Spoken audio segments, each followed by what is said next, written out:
Kamusta mga kasenglet? And welcome sa isang episode na naman ng Cook Set. At ang lulutuin natin for today's video ay pork ribs and barbecue sauce. Kasenglot, luto tayo ng pork ribs na malambot, juicy, at balot sa malinamnam na barbecue sauce. Sweet, smoky, at siguradong pampagana. Perfect na ulam sa linamlam o pulutan na hindi mo matatanggihan. Umpisahan na natin. Maglagay ng butter or margarine, pwede rin kahit mantika lang. Igisa natin ang sibuyas at bawang.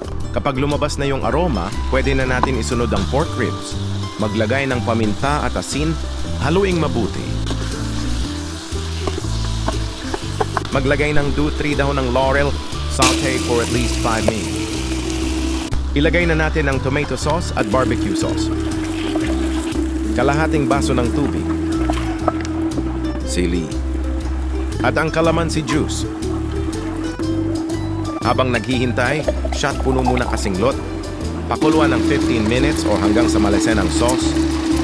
Kapag nagmantika na, pwede na yan. I-ready na ang sizzling plate. Dahan-dahang ibuhos ang pork ribs na balot sa makapal na barbecue sauce.